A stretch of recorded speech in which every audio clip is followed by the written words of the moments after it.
from the city that never sleeps. 17 miles from Madison Square Garden, New York City. It's America at Night with Rich Valdez, America's favorite late-night talk program, featuring interesting guests from around the world and calls from across America. And now, here is your host, Rich Valdez. Hi there, good evening, and what's up, America? I am Rich Valdez, Valdez with an S, at Rich Valdez on all of the social media. Welcome to the program. It is the Wednesday night edition of the program. Our phone number, if you want to join us on our late night national town hall conversation, you're welcome to join us, 833-482-5337, 833-4-Valdez. Biden is polling as good as a fungal infection, right? Is that how it goes? Unbelievable. Biden's had a rough day today. The Wall Street Journal reporting that he is slipping, and he's saying, no, not so much. It has nothing to do with my age. I'm okay. Of course, that's how the White House does it. We'll get into Biden in a moment. I want to get into that in depth, so I'm going to put that on pause for a second, and I'm going to go back to El Trompito, Donaldus Magnus, the 45th president of these United States, Donald J. Trump, El Presidente. Now, President Trump, good day for him. Fani Willis got some bad news in the Trump 2020 election case, where the Georgia Court of Appeals has now issued a temporary halt on proceedings, a stay, related to the 2020 election case involving former President Trump. The court is reviewing the ruling of a trial judge, which allowed Fulton County District Attorney Fani Willis to continue prosecuting the case. So, in effect, the Georgia Court of Appeals has ordered a stay of all proceedings in Fulton County against President Trump and the other defendants that are seeking to disqualify Fani Willis, a.k.a. Funny Willis, from the pursuit of this case pending the outcome of an appeal. Sounds like a huge win for El Trompito. That's all I got for you on that one. Now, this stay only applies to Trump and 8 co-defendants who sought Willis and her office's removal from the case. The reason for the disqualification was an alleged improper relationship between Fani Willis and Nathan Wade, who was serving as the special prosecutor in her case. Turns out, as we all know, that's her boyfriend, and they went on vacations together, spending cash that likely came from taxpayers, although she says that this was savings of hers and brought her dad to be a character witness for her. I mean, it's what an adventure this case has been, honestly. Just shocking, surprising, disappointing, all of the above.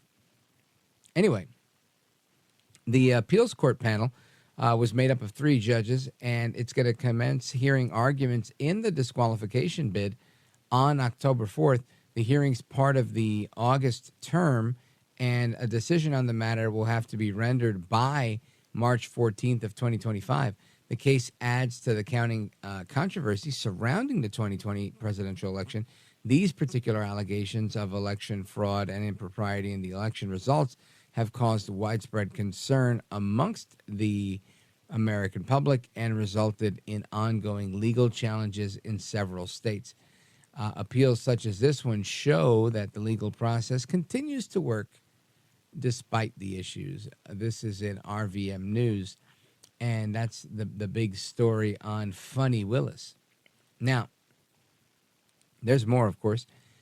You've got 500 non-citizens that are registered to vote in local D.C. elections, and of those 500, only 28 have registered as Republicans. Shocker. And let's see. Oh, look at this. For a little while, Biden had an edge on Trump with fundraising. That's gone. Why? Because after his conviction, Trump's done nothing but raise money like a machine. So, good. Good for him. let me see. Is there anything I want to add on that? No, I think that's it. And we talked to Michael Watley about that a little bit yesterday. So, funny, Willis, Trump's got a lot of campaign cash. And Hunter Biden. Hunter Biden's in court again. And the trial moves on. But Joe Biden, whether he's old or not, he cares about his son. And Breitbart's reporting that he is distracted and obsessing because he's so worried over Hunter's gun trial. This is what they had to say. This is pretty interesting. President Joe Biden's having trouble focusing on work because he's obsessing and worrying about his son's gun trial in Delaware. That's according to Politico. The White House claimed twice that Joe Biden will not pardon Hunter if he's found guilty in the gun or the tax cases. Joe Biden, who's in France to commemorate the 80th anniversary of D-Day, is closely following Hunter Biden's trial, which Politico characterized as a distraction, according to 3 people familiar with the conversations. The White House is now reporting that Joe Biden's trip to France will help him obsess a little less about the trial. That's a quote. But his advisors know it will never be far from his mind. Now, I'm not going to fault Joe Biden for caring about his son. I think everybody cares about their children. But Joe Biden is reported to be constantly texting and calling family members who are watching the proceedings back home for updates. So, if anything, he gets credit for being a good dad. And the jury's out on that, too. First Lady Jill Biden, who attended the first 2 days of Hunter's days in court, has been, quiet on the issue, but they've seen her there. Now, the president's also speaking on the phone directly with his son every day, according to multiple reports during the week. The trial is expected to last about 2 weeks with many witnesses and will likely expose more damning information about the dysfunctional Biden family. The trial resumed at 9 a.m. this morning with FBI agent Erica Jensen remaining on the stand. Jensen confirmed the authentication of Hunter's laptop from hell on Tuesday, that was yesterday, and 15 media personalities previously claimed that Hunter's laptop emails were likely Russian propaganda. Perhaps most famously, CBS News reporter Leslie Stahl falsely told President Trump in 2020 that Hunter's laptop from hell could not be verified. I remember when that happened, and Trump tried to fact check her, and she was like, "Oh, no. Oh, no, you don't." And good for him for standing his ground, because the fake news media was out to get him. And we are going to continue, because Biden's age remains a problem. Hunter Biden remains a distraction. And no matter, like the old saying, you can put lipstick on a pig, but it doesn't change the fact that it's a pig. You can try to dress up the border crisis, but it'll remain a border crisis. I want to give a quick shout out to the memory of Ronaldus Magnus, the 40th President Ronald Reagan, as we commemorate the anniversary of his death. And keep it locked. Keep it locked right here. We're coming right back. This is America at Night with Rich Valdez.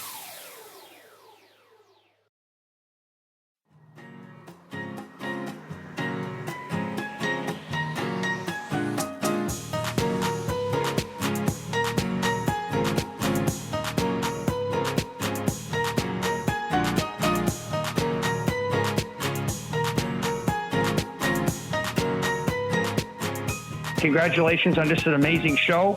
I know you've worked so hard in the industry, and nobody deserves it more than you do. So I'm happy to see you really succeeding here. It's awesome. America at Night with Rich Valdez.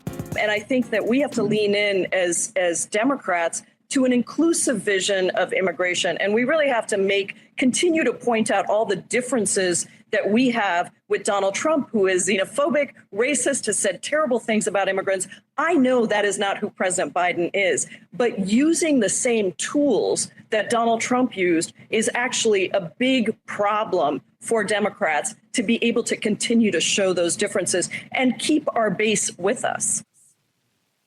That is Congresswoman Pramila Jayapal, a Democrat from Washington State. She was on CNN yesterday, and she says that Biden is using the same tools as El Trompito Donaldus Magnus when it comes to trying to fix the border. And, of course, that's because that's what works to secure the border. Now, of course, Biden is using window dressing, and this is likely not even going to work with this plan of we're going to allow 2,500. But if it happens to go down and we get under 1,500, then we'll start using asylum claims again and reviewing them.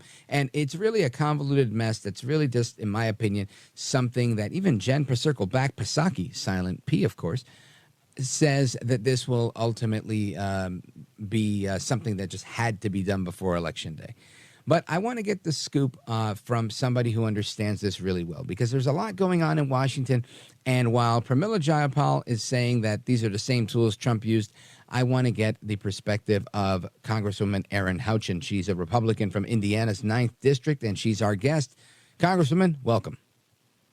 Hey, thank you, Rich. Thanks for having me tonight. I could just hear her voice, and I knew that that's who that was speaking. It's really quite astounding that they think that this policy is something that Trump would do. Trump would have secured the border. He did secure the border. Right. And this executive order is absolutely, you hit the nail on the head. It is nothing more than window dressing. This is a ploy because he knows his election numbers are so terrible, particularly on the border. This is just a gimmick. And it's going to let 1 million people in a year when we're already pushing, I think, with Gataways 10 million people, which is more than the population of my entire state of Indiana. So it's interesting to hear them refer to him and the same to Joe Biden in the same vein as Donald Trump, because it's not even the same sport. Right. Yeah, it's a good way of putting it. And Congresswoman Houchin, I find it interesting that you would have thought that the White House, at least I would have thought, and maybe this is my own ignorance because I work in radio and not in politics, but I would have thought if I'm president of the United States and I'm going to pull this Hail Mary because I've had this disastrous policy that's destroying America at the southern border, not to mention foreign policy and everything else, fiscal policy. But if I'm going to do this, I would think, let me call a couple of my friends and, have them help me, right, to manage the media, to say, no, this is a great thing. Joe knows exactly what he's doing. It seems like there was no coordination done. You've got lots of Democrats that don't seem impressed by this. They seem very disappointed in Biden's deal. Republicans are disappointed because he's Biden. And it doesn't seem like this helped move the needle at all. What's up with that? I don't think it does move the needle. We passed H.R. 2. The Republicans passed H.R. 2 probably going on 16 or 18 months ago now. And it's just been sitting in the Senate unmoved. I have been repeatedly calling on the president, pass H.R. 2. If you don't want to pass H.R. 2, then secure the border by restoring Trump's policies that in fact, on his very first day of office, Joe Biden did an executive order, that undid all of the Trump border policies that were securing our border. So he kept claiming he couldn't do it by executive order. We had to pass a bill pushing that ridiculous Senate bill that only codified all of his bad policies. And now it's a Hail Mary pass of trying to gain votes by putting in this executive order when he and his team have known all along that they could do this by executive order, but they've just left the border wide open. And the American people are smart. They see right through this. That's why it's not moving the numbers either way. There are some Democrats in Congress that do want to secure the border, but Biden has been beholden to the far, far left, the progressive left. Now he sees that the writing is on the wall, and I think he and his team are trying to pull this together, but the American people are not going to buy it. Yeah, I agree with you on that one. And what I find really interesting is it seems like Biden he's playing a game, and he's reading the polls, and I feel like it's arrogance. He's kind of like, oh yeah, no, we'll be all right. We'll take it right to the edge, and then we'll use some sort of gimmick. And so here's the gimmick for the border. They pull that one out, and perhaps he thinks that's going to be okay, despite some initial backlash. But I feel like about a week ago he used the release of 1 million barrels of oil to to mitigate the gas problem that he's got with respect to the economy. And I feel like there's probably another Hail Mary that he's got up his sleeve to try and use a gimmick to make the economy look better. Do you think that's going to happen? And if so, what kind of gimmick do you think he's going to use?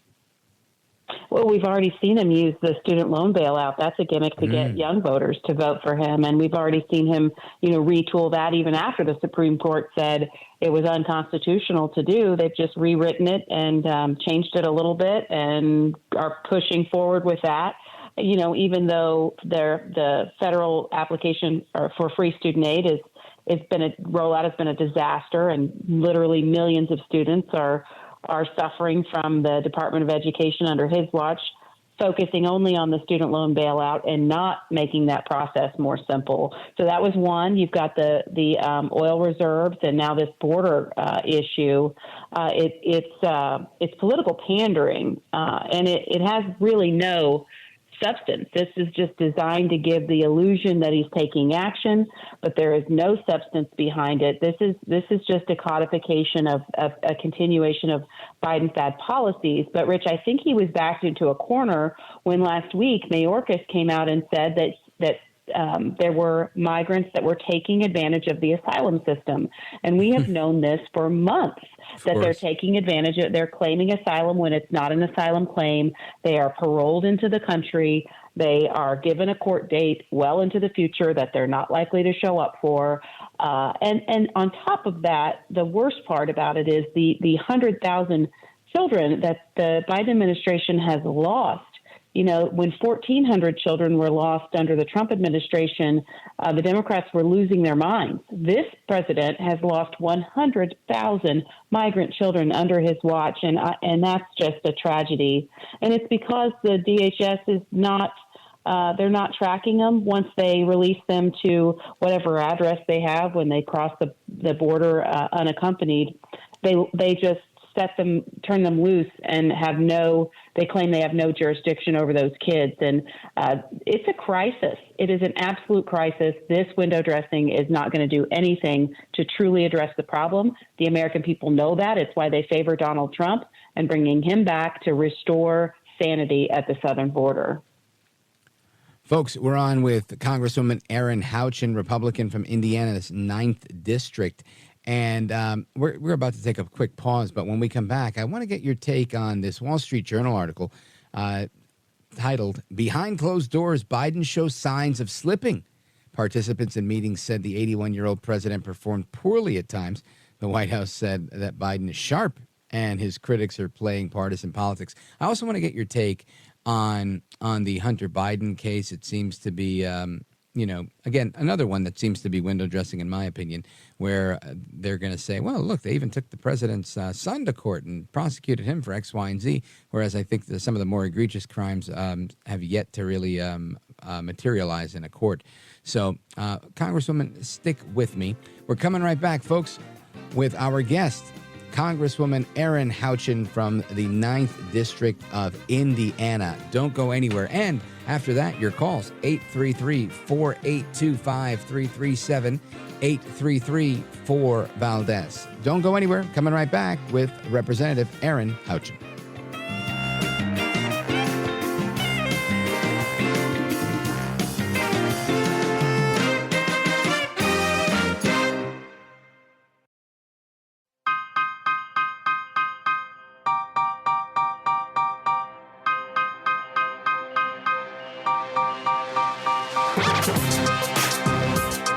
Well, thank you, Rich, and thank you for everything. I know you very well, and I listen, but I have a lot of people that listen, and they love your show, and I appreciate it very much. America at Night with Rich Valdez. President Biden brushing off any concerns about his age. How did he seem to you? He appears very much as he appears on TV. He is older than when he started in office. It's visible if you just look side by side on the tape. The transcript is a good place for people to go to assess that. We describe it in the piece as well. There's some sort of color description of how he appeared in there.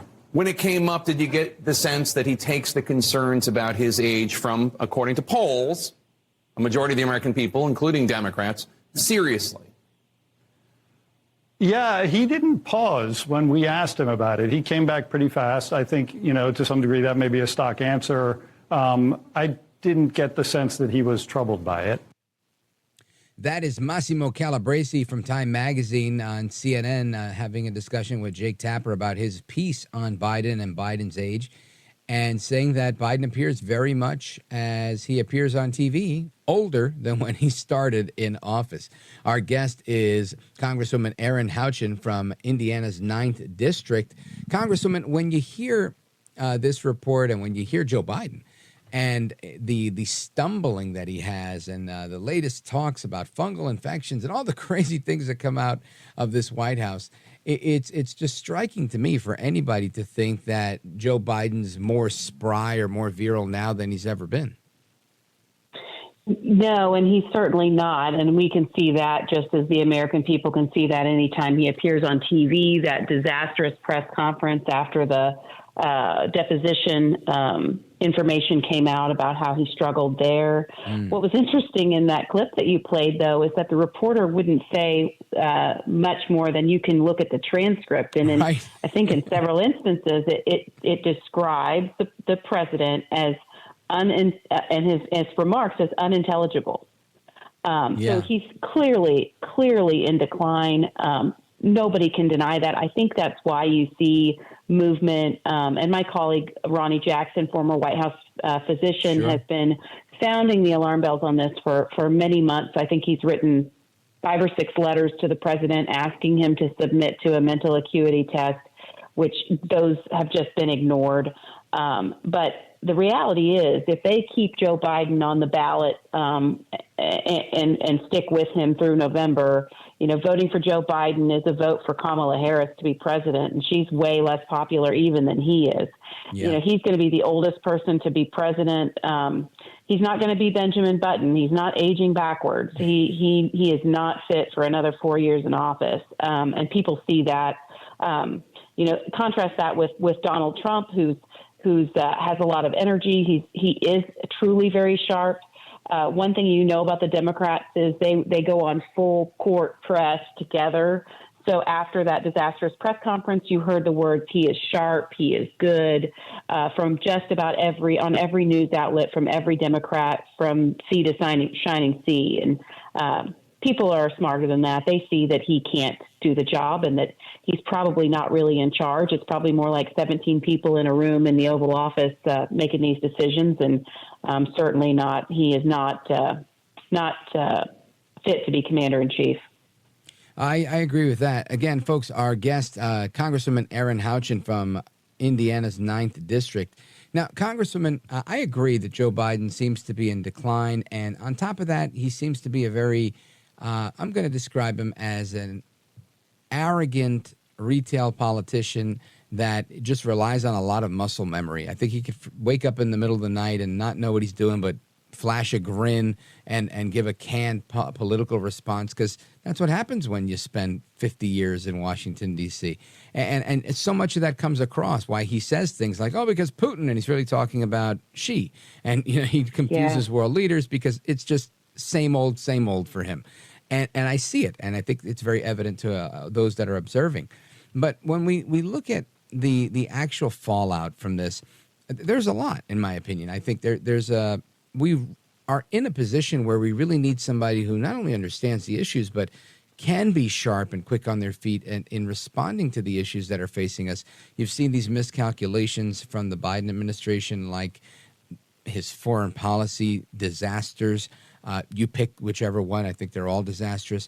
We look at the horrible job he's done with the economy, and just pretty much every major area that he's really kind of tried to build back better has been a massive failure. Polls indicate that people aren't on board. Democrats seem to be jumping ship. Do you think Biden survives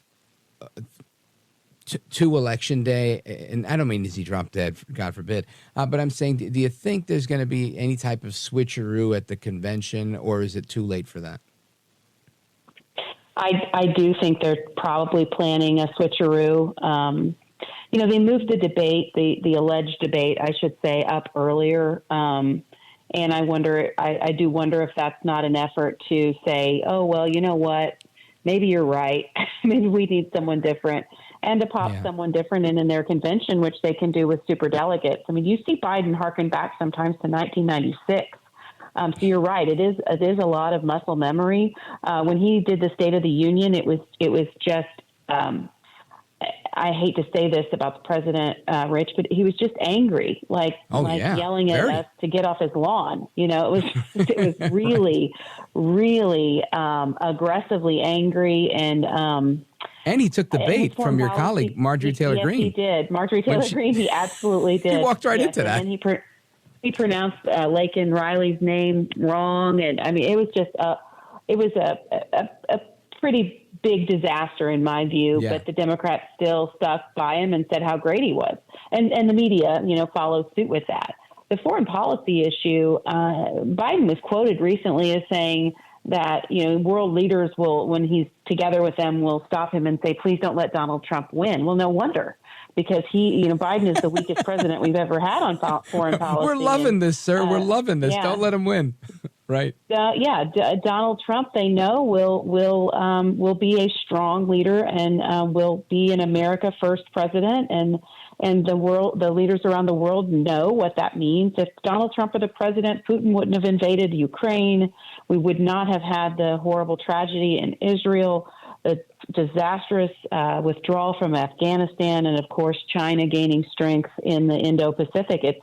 This is a result of Joe Biden's weak leadership and a lead from behind foreign policy strategy that we've seen, unfortunately, from Barack Obama to Joe Biden, with the strength of Donald Trump in between. So I just really hope in November the American people will make a different choice, because if it's not Joe Biden, it's going to be another Democrat of a different name with the same people puppeteering behind the scenes that are responsible for the shape of the country right now, and it is squarely on the Democrats in control. And we need strong Republican leaders and leadership to get our country back on track.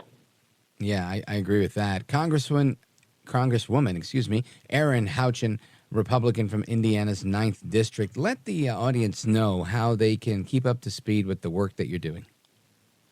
Yeah, on X, it's Rep. Erin Houchin, Houchin, online, houchin.house.gov. I really appreciate the opportunity to join you to talk about these important issues, Rich, and keep up the good work. Oh, thank you. You are a gentlewoman, a scholar, and a patriot, and I thank you. Godspeed. You too. Thank you. Folks, when we come back, your calls, 833-482-5337, 833-4-VALDEZ. This is America at Night with Rich Valdez. Call now, 833-4-VALDEZ. That's 833-482-5337, 833-4-VALDEZ. That's Valdez with an S.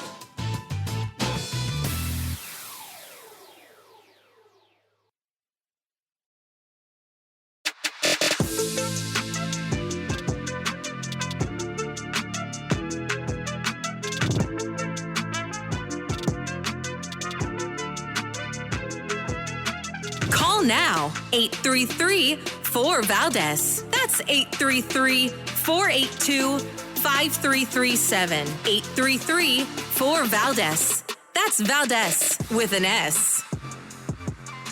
All right, amigos, welcome back. Rich Valdez keeping you company straight till 1 a.m. Eastern Time. If you want to join the conversation, it's 833-482-5337, 833, the number 4, my last name, Valdez, and that's Valdez with an S.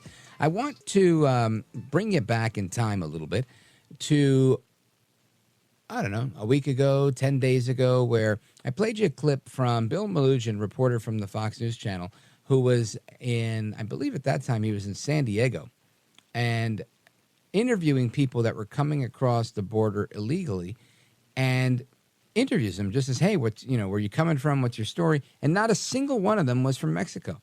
I think in that interview, I think there's one guy from Ecuador, and everybody else were from countries in Africa, in Asia, and other parts of the world, not South America in the least. And he's back at it again. We have another clip from Bill Mnuchin in Jacumba, California, saying we almost never see Mexicans crossing illegally. It's always people from the other side of the world. Listen to this. What makes this San Diego sector where we are so unique is we almost never see any Mexicans or Central Americans crossing illegally out here.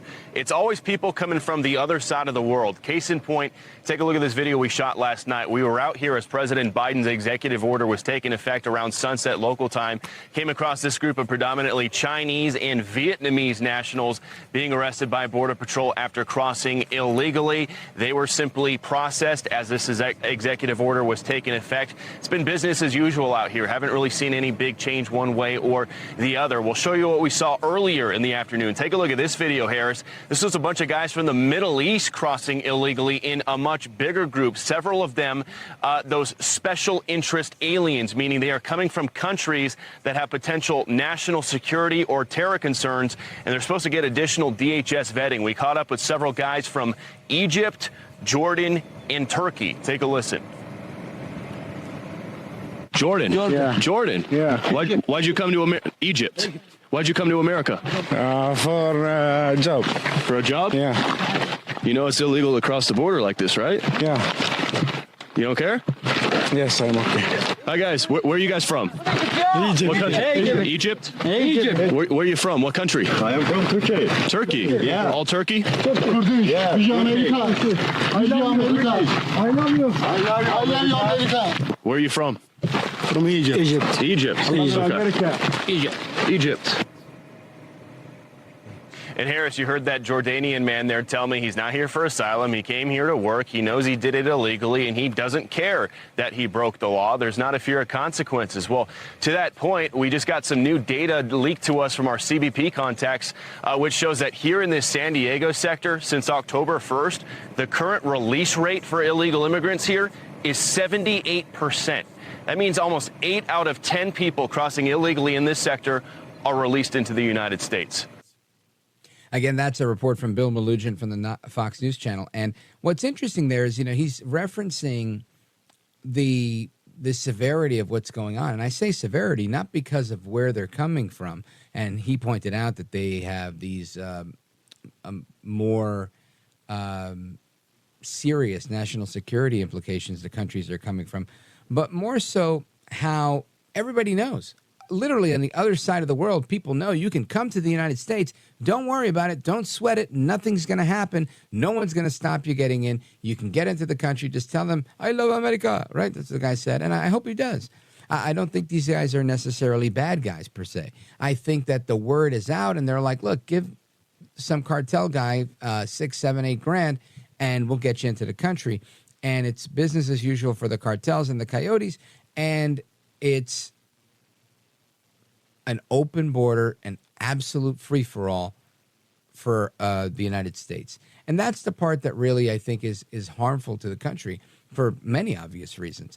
Now, the Border Patrol, and he mentioned the Border Patrol in that report, the vice president of the National Border Patrol Council, Art Del Cueto, and we've had him on this program before, he was also on Fox, and he was saying that the drug cartels still control the border, and lamentably, this is a creation of Joe Biden's. Listen to this. And I'm going to tell you who controls the southern border and who's still going to control it is the drug cartels. They're going to determine at what hours of the day what groups are going to cross. They're going to know what the numbers are. They're going to know where to send people and what individuals to send. And at the end, they're the ones that are going to control who they want to cross into the United States. That's what's going to happen because it's happened before. When under other situations when they've said, hey, we're going to process so many individuals and then we're going to send them to another area to deport them. They know what they're doing. The drug cartels are still in control. And something like this is still going to be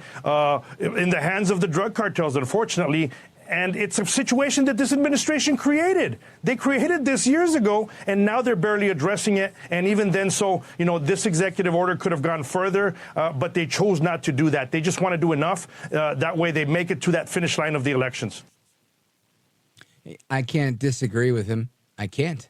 I think he's calling it exactly the way it is. This is serious. The drug cartels know exactly what's going on. They're going to find their way around what Biden's doing. You heard, again, the way we set this up. Biden says that 1 minute past midnight today, Wednesday, this executive order takes effect. You got a reporter that's on the border saying, all right, I'm here. Is this supposed to go into effect? And what does he find?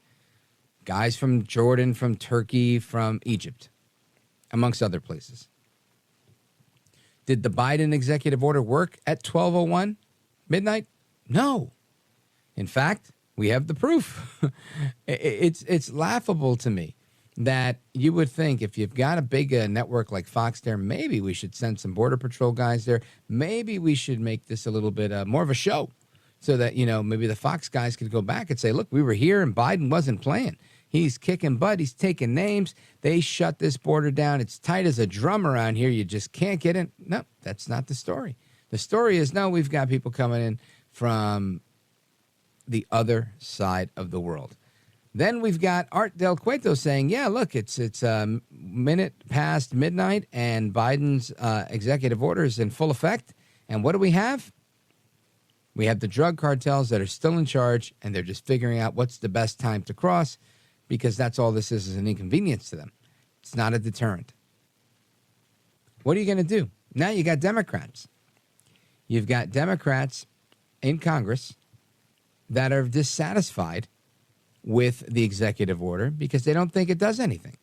So when we come back, I want you to hear what one Democrat congresswoman had to say about Biden's border policy.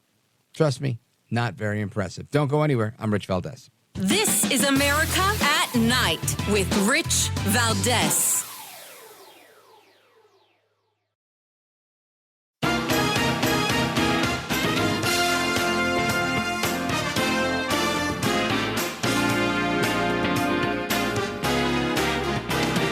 This is America. This is Night. This is Rich Valdez. I am very worried. I'm very concerned, and I'm disappointed that this is a direction that the president has gone in.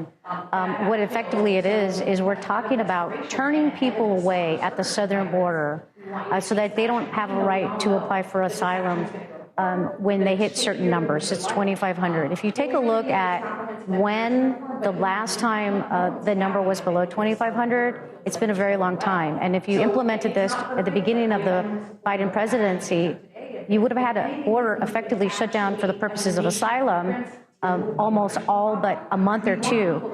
And this is America. In the U.S., we have a legal right to apply for asylum. You have a legal right to apply for asylum in the first country where you're safe. That doesn't mean if you're coming from across the globe that you're going to traverse through, 10 or 15 countries and get to the United States and say, feel safe now. That's not how the law works, and that's part of the problem. Very quickly, I want to go to Jane, Saratoga, New York, WGDJ. What do you think about Biden's executive order, Jane? Well, I'll tell you what. I think Biden is the same deplorable now that he was in 2008 when he and Obama stood up at a rally, and they were the only two not saluting our flag. And Biden was standing there doing stretches. And I walked up to him afterwards. Oops. I'm sorry, Jane. The music means we got to go.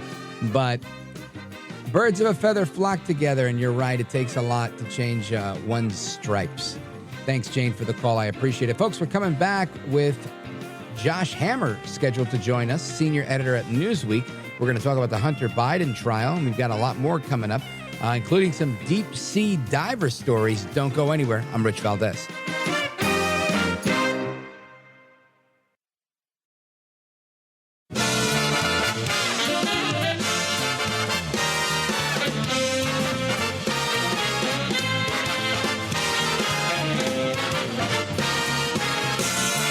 Live from the city that never sleeps.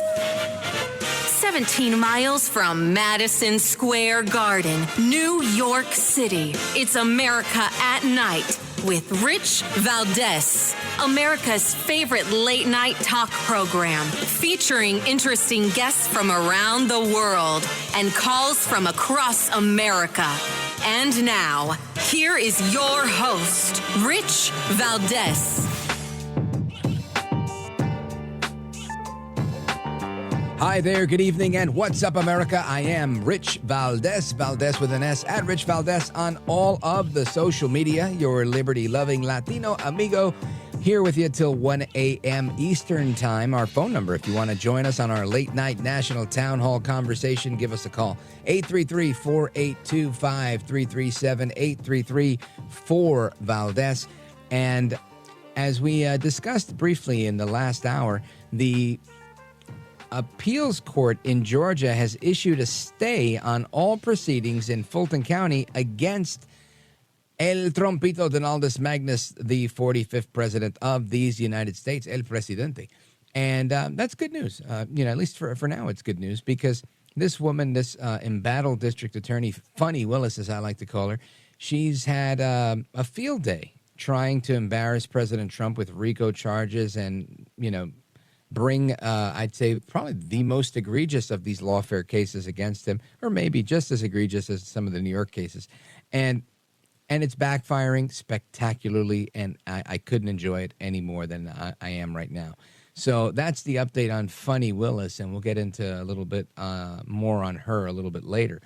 You also have the Hunter Biden trial that continues, as yesterday there were some confirmations from the FBI witnesses that were on the stand saying, yes, no, that in fact was Hunter Biden's laptop, which I think we all knew. And the media worked very hard to say it wasn't, and it was Russian disinformation. Well, today, Congress didn't skip a beat, and they said, you know what? The Republicans in the House decided to file criminal referrals to the Justice Department for Hunter Biden and James Biden. Now, I know those things always sound nice, and they always kind of get a few people excited here and there, but I can't remember a time in my life where Republicans made criminal referrals and somebody actually went to jail. So until that happens, I'm going to take those criminal referrals pretty lightly. But you still, it's par for the course, right? You have to take the action, I believe. You have to let the other side know that you're not asleep at the wheel. And I want to get into this a little bit with Josh Hammer. You know Josh Hammer from Newsweek. He's the senior editor there, and he's also senior counsel at the Article 3 Project. Josh Hammer, welcome back. Rich, I appreciate it, sir. Hope you're having a good night. Yeah, amen to that, brother. We're doing good. Lots to discuss. It's one of those interesting news days, not bad for a Wednesday. So let's get your take on this Hunter Biden stuff, because I, for one, think that this entire Hunter Biden trial is somewhat of window dressing, but maybe I'm wrong, and maybe it'll have a better outcome than I anticipated having. What's your thoughts so far? So I think it is both window dressing and also potentially very real. So I'll explain that a little bit. So, sure. Look, the special counsel, David Weiss here, and, first of all, the special counsel, David Weiss, he's actually the acting U.S. attorney for Delaware. It's very weird to me that no one else seems to be mentioning the fact that is blatantly that a special counsel is supposed to be nominated. At some point in this country, we started having current U.S. attorneys as special counsel. So very, very bizarre. But in any event, he passed on all of Hunter Biden's foreign stuff, for lack of a better term. He passed on the Ukraine, Romania, China, FARA, all the various foreign corruptions with the Biden crime family. He passed on all of that to bring these two cases, the gun case in Delaware and the tax case in California. And a lot of my fellow conservatives are skeptical, perhaps bordering on even apoplectic, that the special counsel has not brought any of the juicy foreign stuff that could implicate Joe Biden, the big guy, and James Biden, all the stuff that Congressman Comer of Kentucky has been doing with his impeachment inquiry on House oversight on the U.S. House. And I hear that. I'm sympathetic to that.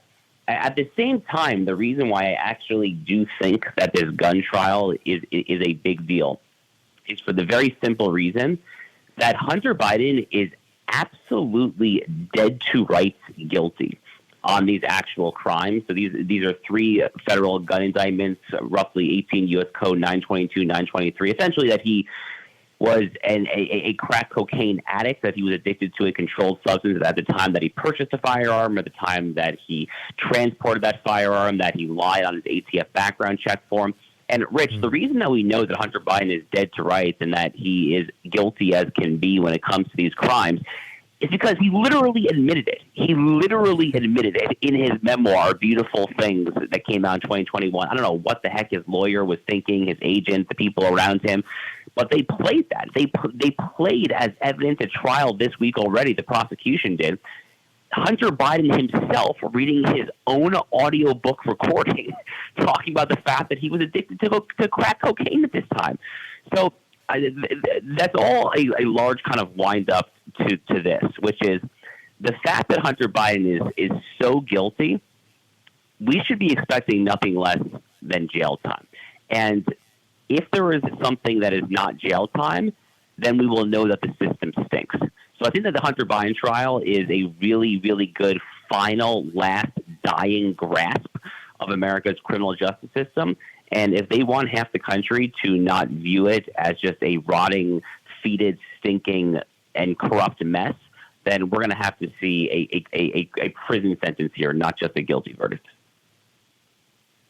You know, Josh Hammer, I'm hopeful that you're right and something like that will happen. I think in a perfect world, that's probably what should happen. I've talked to a couple of folks that worked in the DOJ as prosecutors, and they said, look, they've seen people go to jail for less. They weren't confident that was going to happen in this case. And I tend to think the same thing.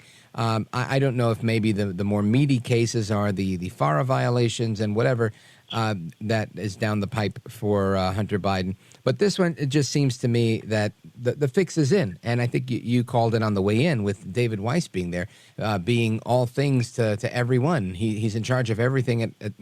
He's the special counsel, then he's the acting U.S. attorney. It's just fascinating to see the way that plays out.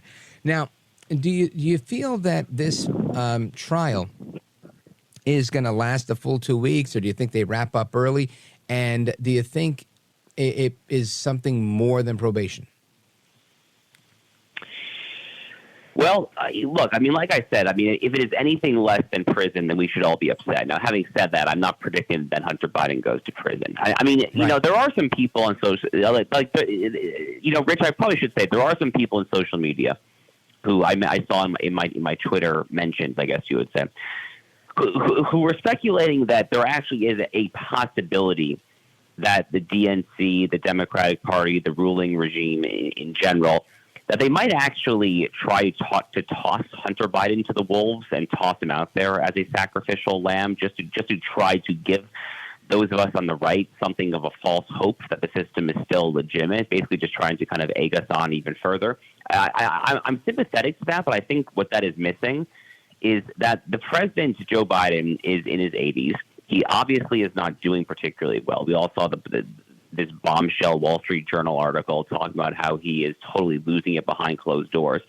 And in an election year where he's already trailing, the last thing he needs is his son in jail. So I do think that the fix is probably in. I don't think he's going to jail there. And I think that is probably going to end up being something like house arrest, probation, a fine, community service, some combination thereof, which stinks. It really stinks because I just cannot emphasize enough how blatantly he violated these statutes. It is clear and unambiguous that Hunter Biden has violated the various federal criminal statutes with which he is being charged. And maybe you can argue that a prosecutor should not have brought this because of prosecutorial discretion, whatever, but that ship sailed. That ship sailed a very long time ago, and he is now facing these charges. As far as how long the trial is going to take, it's very hard to predict these things. It'll be interesting to see whether or not Hunter Biden takes the stand himself, of course. Certainly the witnesses that we have seen thus far are salacious. These are juicy, high-profile witnesses. You have his former girlfriend, the stripper, saying that every 20 minutes he's smoking crack cocaine. Haley Biden. It's very highly and it's deeply embarrassing. Not just for Hunter, but for the president himself. It'll be curious to see how he handles this. Very much so. I would overall predict that it'll take about a week and a half, possibly the full 2 weeks, but it's not going to go any further than that. Folks, we're on with Josh Hammer. He is senior counsel at the Article 3 Project and editor-at-large here at Newsweek magazine. And the articles that Josh Hammer puts out are great. If you're not catching them, you really should.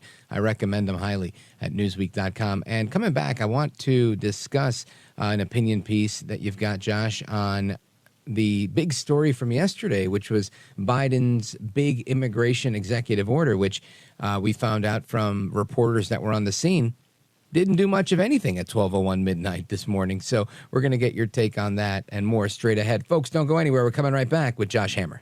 This is America at Night with Rich Valdez.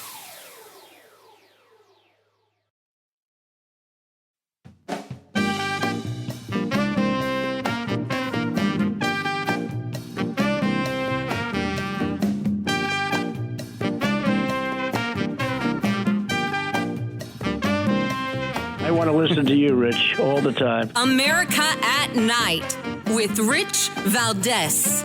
For those that say the steps I've taken are too strict, I say to you that be patient. And goodwill of American people are wearing thin right now. Doing nothing is not an option. We have to act. We must act consistent with both our law and our values as Americans. I'll take these steps today, not to walk away from who we are as Americans, but to make sure we preserve who we are for future generations to come. That, of course, is Sleepy Joe, also known as Joe El Baboso Biden, announcing his plan yesterday at the border, the executive order, saying we have to be patient. I'm trying to be patient here. It doesn't seem like he's gone far enough in any direction. Josh Hammer's our guest. You know him from Newsweek, where he's editor, and he's also senior counsel at the Article 3 Project. Josh Hammer, when you hear Biden's soliloquy here about the border and really sounding like a cheap, warmed-over version of Trump, what's your initial reaction to that?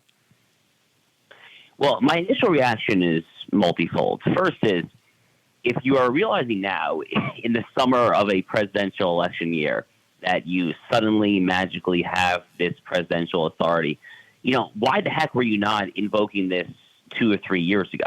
I mean, on day one, literally on day one of his presidency, Joe Biden started rescinding Donald Trump's executive orders, including the highly, highly effective Remain in Mexico policy, as was called, which basically everyone in Border Patrol would have said that was the number one policy that Trump did to actually control migration flow at the border. Biden rescinded that on day one. So if he knew all along that he had the authority under what is known as 212F, that's a part of the 1965 Immigration Nationality Act that he invoked here.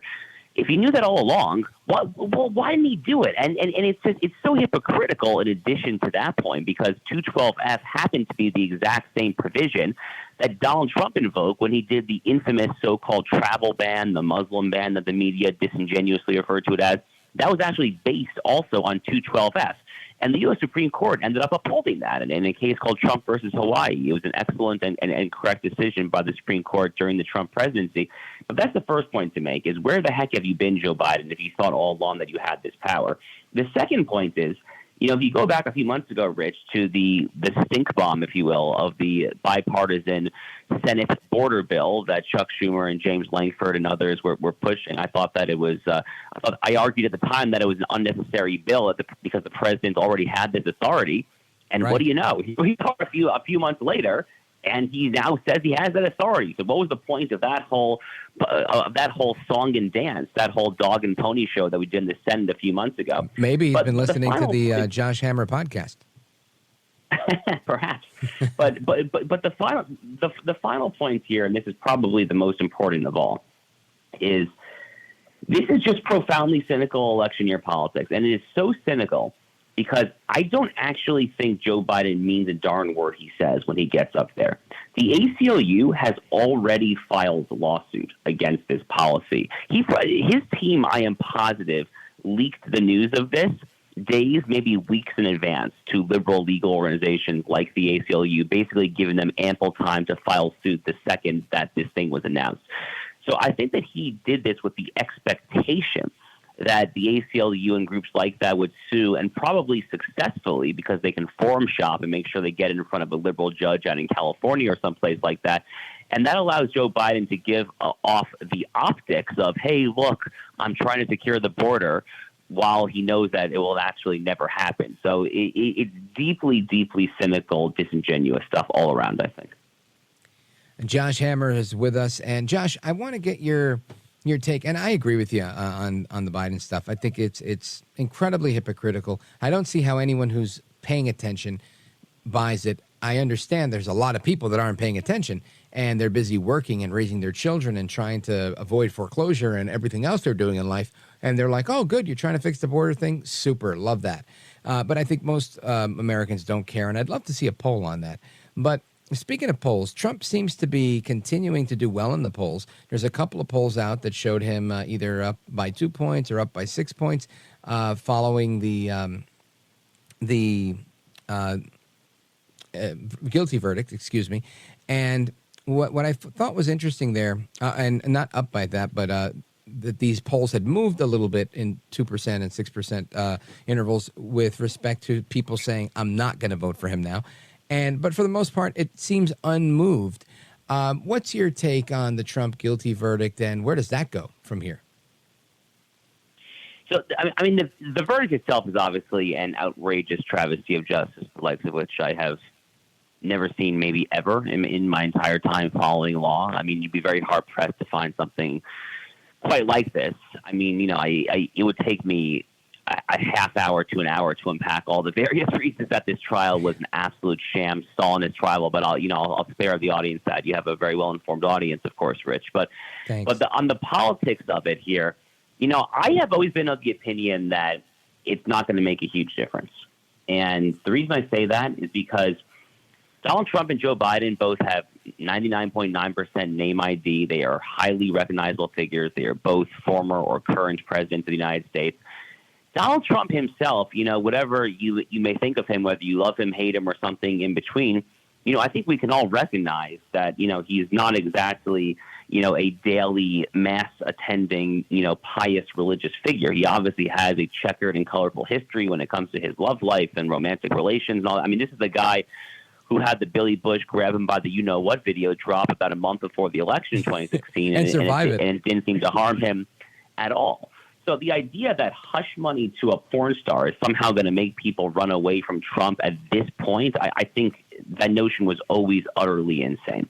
And for every suburban mom you get who maybe is having second thoughts about Donald Trump now, you're going to have at least one person on the other side who is committed to double down to prevent Joe Biden from getting back into office after his party has just overseen the unprecedented weaponization of the justice system in our nation's history. So I think it basically ends up being a wash. I think they cancel out here. Now, Josh Hammer, let everybody that's listening know how they could find you, how they could catch your podcast, read your articles, and keep up to speed with all the work you're doing. Sure thing. So I host two shows, the Josh Hammer Show and America on Trial with Josh Hammer, both available everywhere you get your podcasts. And I write a weekly syndicated column, and I'm on Twitter, Josh_Hammer.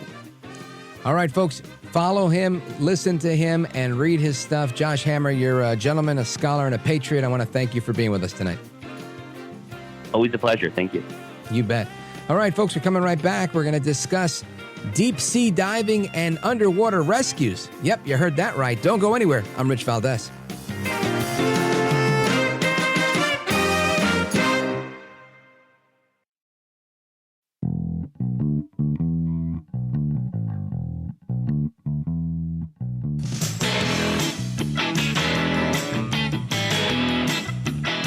Mr. Call Screener, who is a budding radio star, by the way. Richie Valdez is terrific. This is America at Night with Rich Valdez.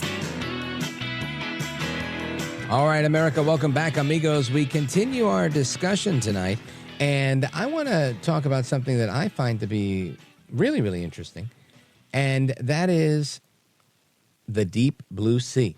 Now, Curt Newport is a deep sea search and recovery expert. He's been doing this for 50 plus years, search and recovery. And that's somebody, in my opinion, that I would think has stories for days. Well, Curt has a new book that he's written about, and it's called Ready to Dive, 5 Decades of Adventure in the Abyss. And I'm hoping that he'll take us on a voyage through his involvement in some of the most interesting and daring deep-sea search and recovery missions that we've heard about in history, including TWA Flight 800 crash back in 1996 and the tragedy of the USS Indianapolis, which sunk in 1945. Curt Newport, welcome to the program. Hey, thank you. How you doing? Doing well, thank you. So let me ask you, when you're a little kid, you're 5, 6 years old, everybody's saying, Curt, what do you want to be when you grow up? What did you respond? I don't know what I said at 6 years old, but I know at 12 or 13, I just had a real interest in anything underwater, and it goes into space, sort of like the two extremes of our environment. I used to design submarines when I was a little kid. At one point in time, I was building my own underwater breathing apparatus and stuff like that. It just always interested me. So this has been a lifelong dream for you that you've been able to achieve, and that's pretty cool. Tell us about, and I mentioned 2 of these stories that you chronicle in the book, but I'm happy to hear more of them.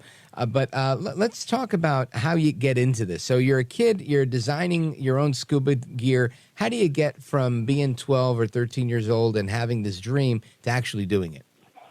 Well, for me, you become unemployed and you see an ad in the Washington Post looking for diving systems technicians at a company called Ocean Systems, which at that time had a shop in Chantilly, Virginia, just right across the street from Redskin Park. And it interested me, and I went down and I got the job, and for $3.50 an hour, I started building ship fenders. And then went from there to working on deep saturation diving systems, and I relocated to Houston for a while with them, and then I went to diving school, got out, and was hired to start working with remotely operated vehicles, and did oil field work in the Gulf of Mexico and the North Sea, and then submarine cable work, and then eventually search and recovery in the deep ocean. And that seems to be like where the real excitement is, because, you're talking about, people like me been on vacation, we do a little snorkeling, and I feel like I'm Jacques Cousteau. But you're talking about being 3 miles underwater, and I think that's a really, really, really deep depth to get to. What's it like? And walk us through it. When you were doing the search and recovery on the TWA Flight 800 crash, what was that like? Well, the TWA Flight 800 was only about 230 feet of water. And when I got there, the plane had already gone down, and we were looking for the black box in the aircraft, the flight data recorder and the voice cockpit recorder. And we actually found that the first day I was there, not because of me.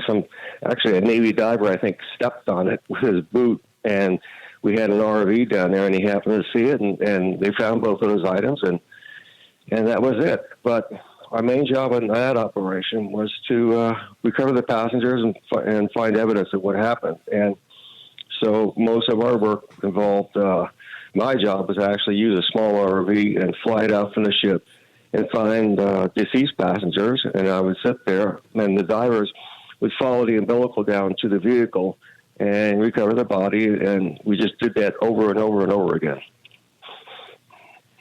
What is a project like that or a recovery like that? How long does something like that take? Oh, let me think now. I think I was on a job for at least 6 weeks to 2 months, and it went on after I left. They started out, I was on a ship called the USS Grass, which is a combat salvage vessel. It was a Navy ship.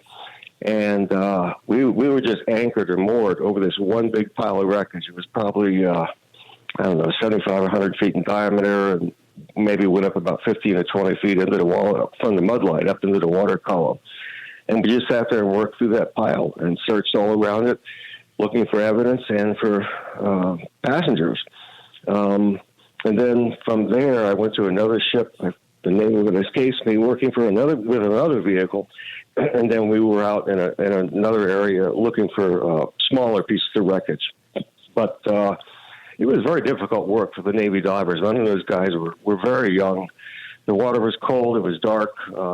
They had many instances of decompression sickness of the bends.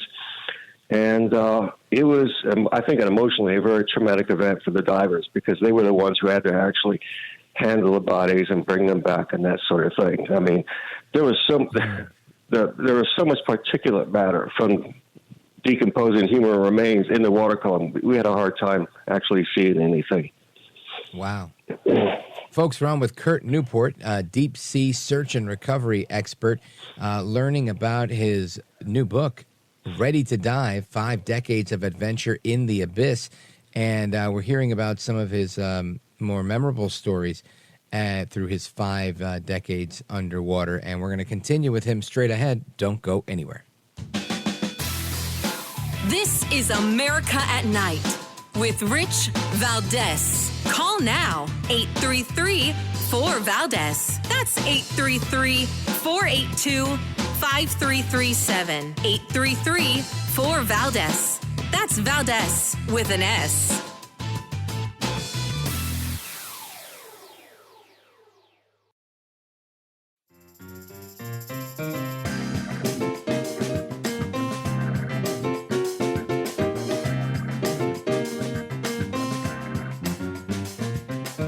America at Night with Rich Valdez. Call now, 833-4-VALDEZ. That's 833-482-5337. 833-4-VALDEZ. That's Valdez with an S. All right, amigos, welcome back. And we continue our conversation with Curt Newport, deep sea search and recovery expert, who's the author of the new book, Ready to Dive, 5 Decades of Adventure in the Abyss. And Curt Newport, tell us what it was like when you were working on the search and recovery of the USS Indianapolis, which sunk back in 1945. I was actually on 2 or 3 different expeditions to look for that ship. The first one was in 2000. And we ended up searching in the wrong area because we didn't know the Navy's lost position was off by over 30 miles. The ship was quite a bit farther west. And then in 2017, I was hired as a consultant by Paul Allen, by his company Vulcan Inc., to work on the research vessel Petrel and do another search of the ship, which we did using a autonomous underwater vehicle. It's like a little torpedo with a side-scanning sonar on it that goes down completely free of anything from the surface, like a cable or anything, and searches underwater. And it's a very difficult area to work in because it's right on a place called the Kyushu-Palau Ridge, where the terrain is really irregular. I mean, the topography is like horrible in that area. It's like an underwater Grand Canyon. And it's very hard to search in there, but the team in the Petrel was eventually able to find the ship and identify it as the USS Indianapolis, and it was really a great discovery. I mean, the Petrel found a lot of World War II ships, but that was the one to look for. It had a lot of history behind it, and it still remains the worst disaster in the history of the U.S. Navy.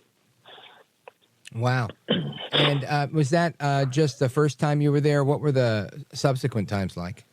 Well, that was actually the last time I was there. The first time was in 2000, and then 17 years later, I had a chance to go back, and I jumped at it, and they were able to find the ship. And the wreck was in a pretty amazing state of preservation, like most things are in that kind of water depth. I mean, I think it was at about 17,000 feet, something like that, and sitting upright on the bottom. What was unusual about that particular wreck is usually when a warship like that capsizes, they roll over and all the big gun turrets fall out. But on the Indianapolis, the aft gun turret was still in place, which was really unusual.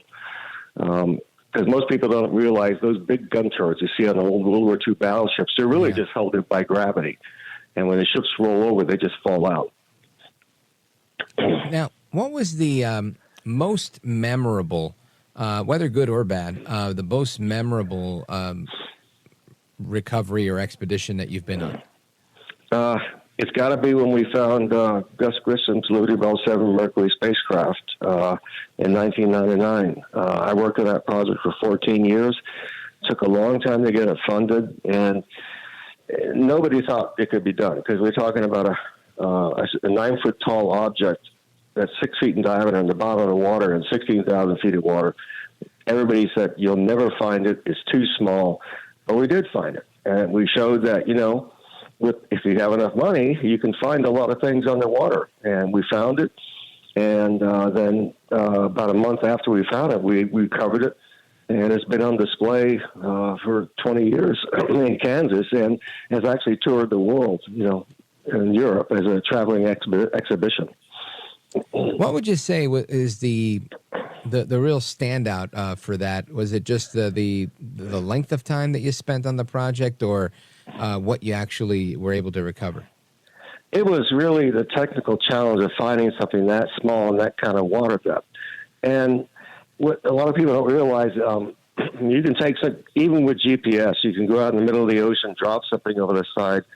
Then if you got to find it again, it's not always very easy, even with modern navigation stuff. And when Liberty Well 7 was lost, there weren't any GPS satellites or anything like that. It was tracked by radar when it came down on its main parachute.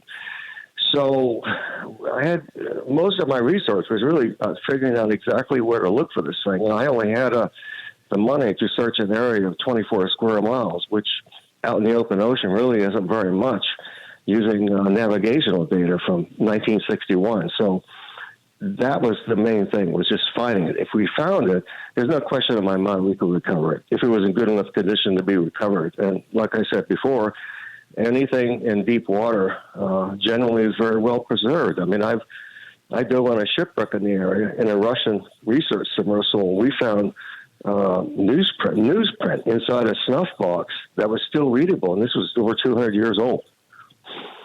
Wow.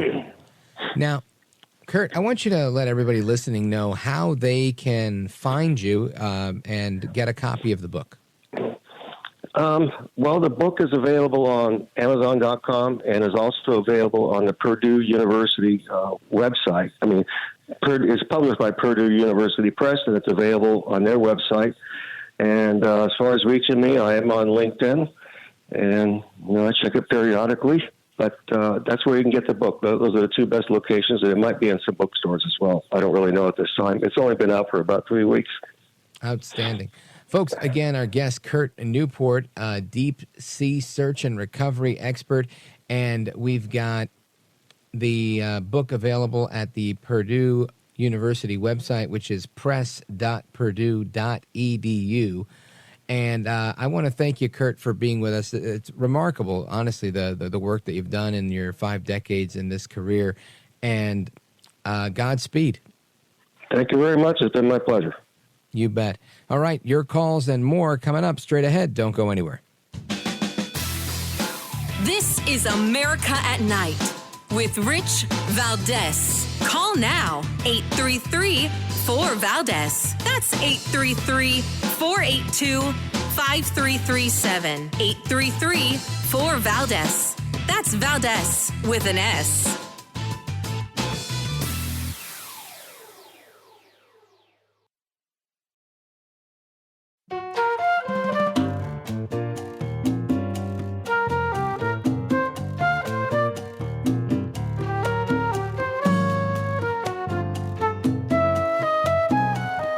Brown.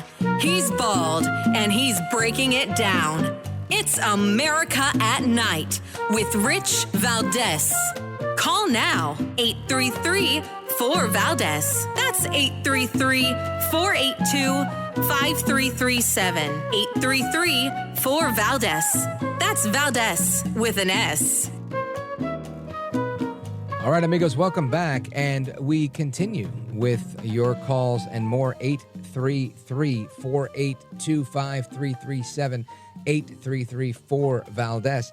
As we discussed a little while ago, the second day of the Hunter Biden trial brought about some information where the FBI witness on the stand admitted that the information that they received, the Hunter Biden laptop, was in fact authentic, and that they had it all along, and they knew it was his. And yet the media went on this free-for-all saying it was Russian disinformation and it wasn't his. Matter of fact, if you don't remember, I've got a little bit of a montage for you. Listen to this.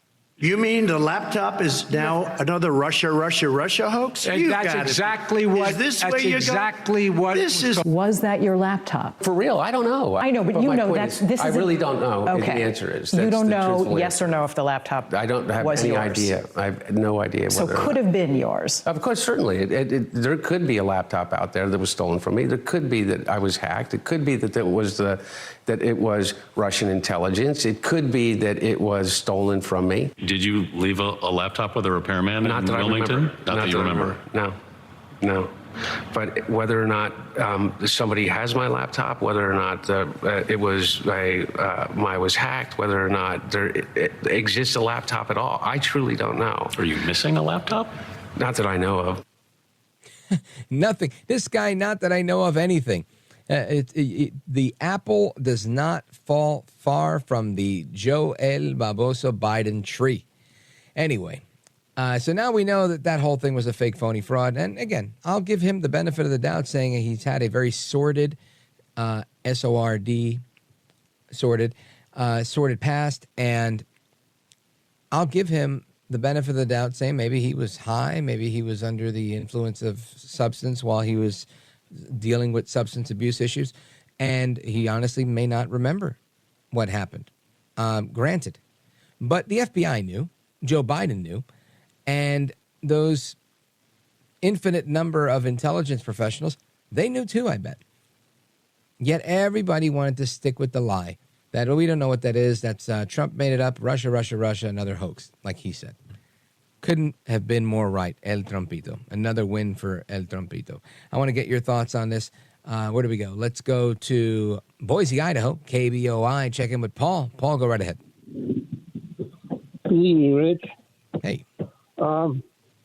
Yeah, this case has been dragging on for 3 years, maybe a little bit more, and I just, it's kind of started off with David Weiss forgetting to make sure that Hunter got charged with 17 to 18 years of non-payment of his income tax, and he forgot to file that, and that slide. And then same David Weiss again 2 more times. What I see happening kind of as a cascading effect is he's going to end up in club fed for about 18 months to 2 years. That's the way I see it, from where he should be. And we're talking about FARA. Now, you and I have talked about the FARA that should have been brought against him. Weiss did the same thing. They let him slide on that. And that was for at least another 15 years. So I think they're trying to do Joe a favor by giving him something simple like the club fed for 18 months to 2 years, where he can play golf and he doesn't have to lock the door in his room, and he can come and go as he pleases, which is not fair to the people in the inner cities that have been, caught with weapons, and they've been given 10 years right off the top. And Paul, I would honestly be happy and satisfied if Hunter Biden got sentenced to 18 months at Club Fed. I really would. I don't think he's going to get anything more than, I think worst case scenario is an ankle bracelet, house arrest. Best case scenario is probation, and I think that's what he's getting. I don't think it's going to be that bad. I hope that you're right and I'm wrong, and that we can, as Americans all say, you know what? There was some semblance of justice that was done there. But the way it stands from my perspective, I think he walks away with it. Anyway, that's just my thought. Hopefully you're right again, and I'm wrong. Paul in Boise, Idaho, KBOI, thank you for your call, my friend. I always appreciate it. Very faithful listener, very faithful caller. Big shout out to Paul and everybody in Boise, Idaho. And folks, we're coming right back with the rest of your calls. I see calls from Chicago, calls from overseas, and more coming in right now. Don't go anywhere. I'm Rich Valdez.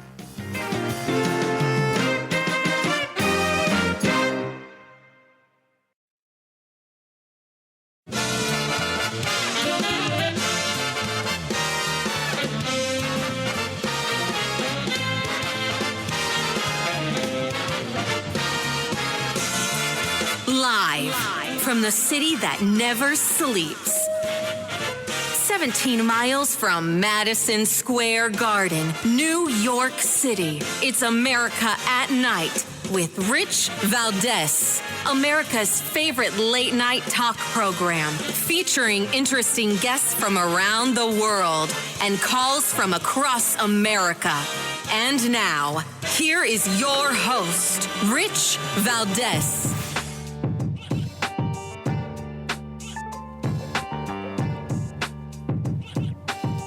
Hi there, good evening, and what's up, America? I am Rich Valdez, Valdez with an S, at Rich Valdez on all of the social media. Welcome to hour number 3 of the program. If you want to join us on our late night national town hall conversation, give me a call, 833-482-5337, 833-4-Valdez. And this hour of the program is known as Open Phones Across America. Open Phone America, a time-honored tradition here on this program, started out back in 1978 when the late, great Larry King was on the program. Then the amazing late, great Jim Bohannon carried that tradition for another 3 decades. And here we are, you and me, to continue that tradition. Honored to do it. 833-482-5337. Looking forward to chatting with you guys tonight. And lots of interesting things happened today, right? Let's see. You've got the founding member of the Black Panthers political party praising Trump. And let's see. Then this same person comes out and says that he was manipulated for the video. Then you've got Ukraine striking inside of Russia with U.S. weapons for the first time. The rapper 50 Cent, Curtis Jackson, makes a surprise appearance on Capitol Hill. And all I could see as I was scrolling through my social media was pictures of Republican congresswomen taking pictures with 50 Cent. He was there to advocate for more black representation in the liquor industry. Then Texas released their list of the top 10 most wanted illegal immigrants. Good for them. Streets in Oakland, California were left unpaved because the construction crews feared for their safety. I believe that.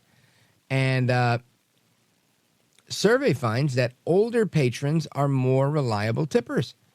Now, this one I like only because I found it interesting. I'd never been to Europe before until I went recently to Budapest, Hungary. And when I tried to tip, it was almost like they always treated it the same way. They were like, oh, no. Like, we don't do that here. And very few of them wanted to take the tip. I was at one restaurant where they took the tip. I was at another event where they kind of took the tip almost seemingly like to be polite. Like, I'm going to do it not to offend you, but we don't do that here. Like, it was almost frowned upon, which I found weird. And I know it's not frowned upon based on their culture and whatnot, just something that's uncommon. And I thought the whole thing was interesting. But it doesn't surprise me that older patrons would be more reliable tippers, because I think younger people, while they may want to tip well, just don't always have money to do that. You know, sometimes, I don't think I'm considered older, but I love to give a good tip because I started out, my first job ever was in my bathroom cutting somebody's hair. And then I got a job at Dunkin' Donuts, and then I went back to cutting hair. And something that people do with their barbers often is tip them. And I've received many a good tip. And I love it. I love, trying to provide the best service I can for a good tip. And I didn't do it for the tip. I did it because I wanted to do the right thing. But a good tip is fantastic, right? It really makes your day, especially if you're working long hours and whatnot. So I love to return that favor and give a good tip as well. And this survey that is in thehill.com says that older patrons, women in particular, are the most reliable tippers. And the woman part, I think, also is not surprising, only because I think women just by nature, and I'll probably get labeled as some sort of phobe or some sort of something for this, but I think women tend to be more nurturing, right? Maybe a little bit more thoughtful. And they, because they're more thoughtful, they go ahead and they tip more. I think women are also likely, I would bet, no scientific evidence here, but I would say likely to pay way more than guys do for auto repairs, right? I just think that's a thing because I think people that sell auto repair jobs, tend to know what works. For example, if you go to your local chain mechanic shop or your local mechanic or whatever, and you say, hey, look, I need to get my brakes done, or I need an oil change. And they come back and they say, well, you need your brakes done too. And I notice you also need to replace your shocks. And when was the last time you changed your oil and your transmission fluid? Well, we could take care of all of it today. I think one question that I've heard them ask to women in particular is, you don't drive around with kids in this car, do you? With this sense of incredulity in their voice. Where the women, of course, say, yes, I drive my grandchildren, or yeah, I bring my children to school every day. And they'll go, oh, if they're doing that, then I wouldn't recommend putting it off. You should probably take care of this today. You could apply for the X, Y, and Z credit card that we offer here at whatever, mechanicshop.com. And I've seen this many a time. I had a family member that used to work at one of these big chain auto places. And I'm not saying they're doing anything bad, per se. Some might argue it's unethical. But I'm not that person.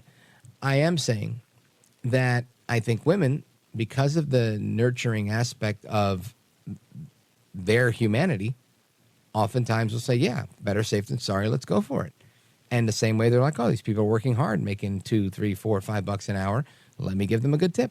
So it makes sense to me. But this study is from bankrate.com, shows that while negative feelings towards tipping have declined since last year, most Americans do not think very highly of tipping. And that's probably because, the DEI folks were at it again a couple of years ago saying that tipping was racist. Now, I understand the origins of tipping, and as the DEI crowd would explain it, because slaves became free, they were allowed to work in different jobs and move north. And as they did, some places took advantage of them, allowing them to work but not paying them, and saying you can work for tips. And that's the origin of tipping in America. Now, I don't know the validity of this. I've heard this argument. I know that that's never been any part of the reason that I've tipped. And if you were to tell me that tipping has racist roots, I'd say I really don't care. Because I don't tip because of racism. I don't tip because of anything other than I want to express my appreciation for good service. I think that's just fair. But this survey from Bankrate also shows that last year, 66% of Americans viewed tipping negatively, and that number has now fallen to 59%. Now, I think that also has to do with the pandemic, because during the pandemic, people were installing all of these touchless pay systems, these point-of-sale systems, where you would, go to a store, buy something from a counter that you've always bought, not really getting any type of service, and it would say, it would ask you to give a tip, or even fast food places that were asking for tips that, again, it wasn't like you were waiting a table, bussing a table, or even serving it to my table. You were just right in front of me like you've always been, and all of a sudden now you're saying, hey, and if you want to give a tip, which I guess is fine. I mean, it's like me getting on the radio and say, hey, listen, if you guys want to give me a tip, sure, but I would do this anyway. And, it just to me didn't have much of a basis for making sense behind it.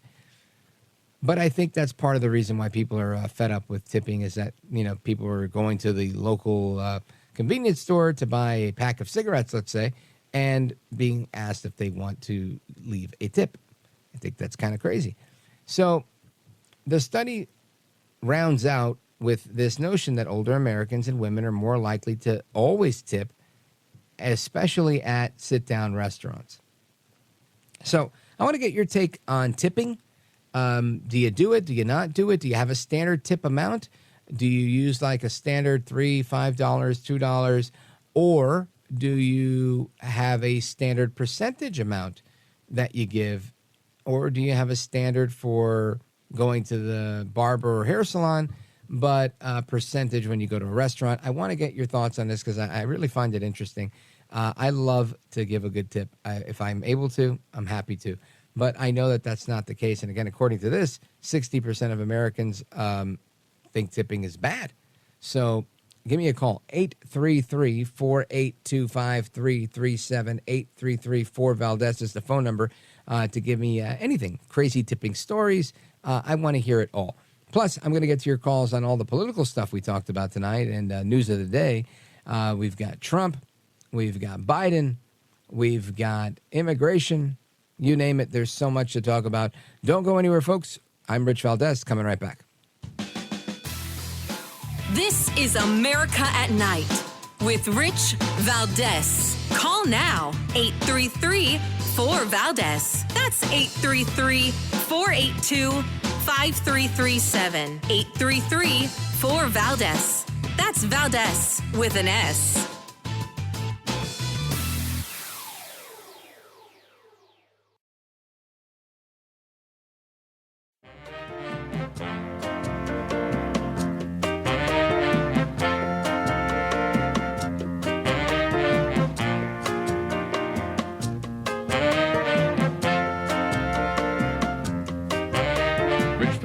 Who, again, will do a fine job, and I know you'll enjoy listening to him. This is America at Night with Rich Valdez. Call now, 833-4-VALDEZ. That's 833-482-5337. 833-4-VALDEZ. That's Valdez with an S. All right, America, here I am, Rich Valdez, trying my darndest to make late night radio great again. And I love doing some good old school talk radio with a good topic like this one. I'm going to get to your calls momentarily on everything. I want to start with Sandra. She's in Dothan, Alabama, WDBT. Sandra, go right ahead. Yeah, I feel like they should do away with tipping. The only reason I'm saying this, I don't eat out a lot when I'm at home. I don't get to travel that much, but of course, when I travel, I eat out. And for my first time I went to Europe, I went to Italy at the end of February. You can tip them, but they don't expect tips because the government sets their wages. So that's what needs to happen here. I mean, in other words, the owner, the shop owner, he's making up a meal or whatever and gives a price. Well, then he's expecting you to pay the person's wages that's waiting on you.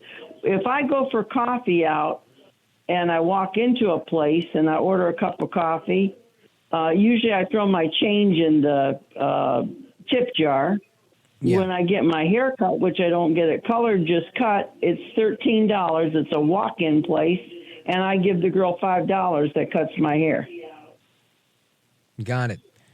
Interesting. Yeah, I would not want the government to set any particular wages because I just don't think that's a good idea. But I get the point with people in Europe making, I guess, a lot more than people in the United States are making to wait on a table and whatnot. But it's just an interesting difference when you're there and people look at you kind of funny. I was just really kind of like, rather than appreciating the tip, they were kind of like, what are you doing? What's going on here? Which I thought, you never dealt with an American that tried to tip you before. I just thought that was interesting. So thank you for that, Sandra. I appreciate it. Big shout out to everybody in Dothan, Alabama, WDBT. Let us continue. We're going to continue talking about tipping. We're also going to talk about some of the news items that we've discussed tonight. Let us go to Gil, Manila, Philippines, listening online, richvaldez.com. Gil, go right ahead, sir. Well, first of all, there's very little tipping here. I do. I have a great barber. I always give him a tip. I give the taxi drivers a tip because the price of gasoline has gone up, but the rate on the meter has stayed the same. Things like that. But it's not expected. But yeah. Tipping, it's an interesting American phenomena. It seems to be. But I hear if you go to a fancy restaurant, they'll charge 10% service fee.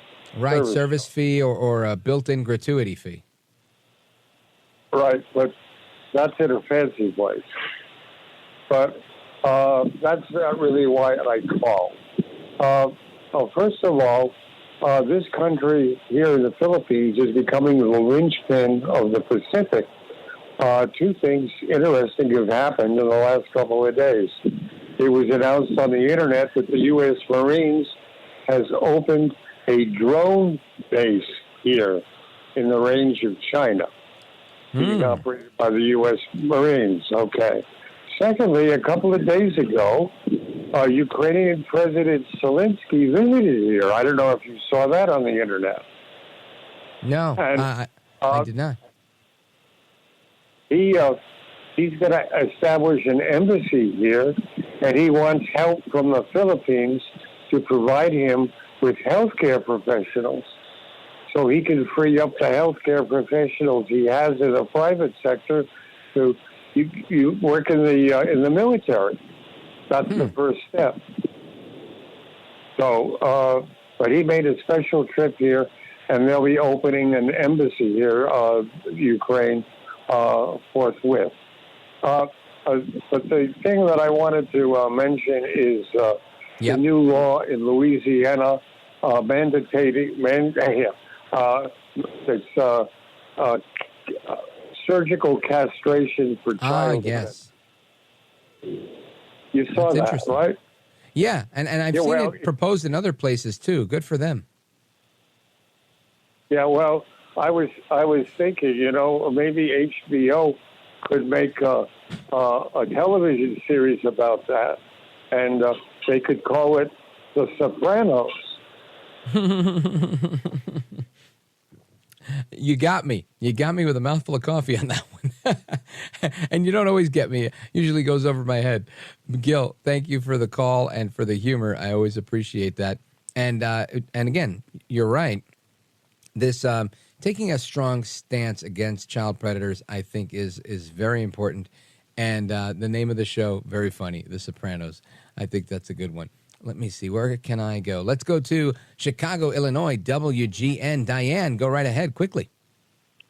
Okay, thanks. And you always say quickly for me, but I would like to rattle off three different things because... Well, you know what it is? The music is going to start playing in about 45 or 50 seconds, so get as much out of it as you can. Well, I'll maybe call tomorrow then because I would like to talk a little more like you left this other guy, Paul, from Ohio yesterday. You had a little back and forth with him. But with me, you sort of, it seems. So I just thought maybe I'll call tomorrow. Okay. Well, I mean, you're free to start with you want to say now, and we'll Yolanda do as much as we Sanchez was can. murdered, right? Yolanda Sanchez was murdered. You know about that, right? By an illegal alien.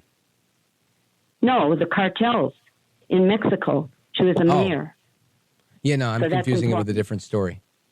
No, that was just happened. She's the mayor of a small town in Mexico. She was slaughtered by these savages or the cartel people. And then tipping, I used to be a waitress, and I think, and the word was from these professional waitresses back in the day, it's become too much money today, and it's an expectation. But you know what? In the day, that the rumor was teachers and doctors were the worst tippers.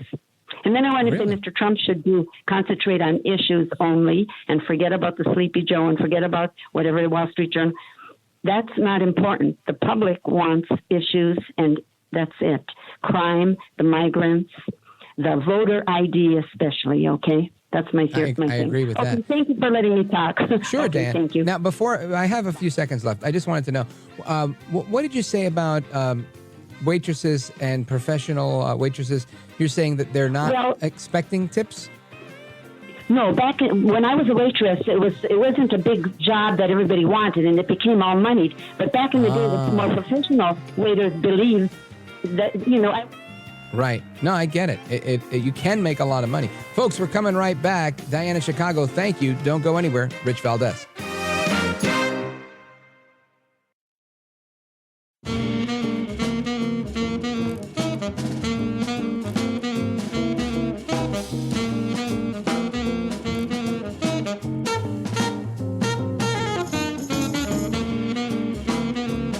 America at Night with Rich Valdez. Call now, 833-4-VALDEZ. That's 833-482-5337. 833-4-VALDEZ. That's Valdez with an S. All right, America, welcome back. We continue our discussion on tipping, and you're available, of course, and welcome to weigh in on absolutely anything else that we've discussed tonight. I'm just fascinated on hearing your thoughts on tipping. And we've got a lot of response here. Calls from Jersey, New Mexico, Montana, Illinois, Missouri, Delaware, Maryland. So let's continue the conversation. Let's go to Charlie, Atlantic City, New Jersey, WOND. Charlie, what's going on? Hi. Tips to ensure proper service. It gives the worker more of an incentive to give better service.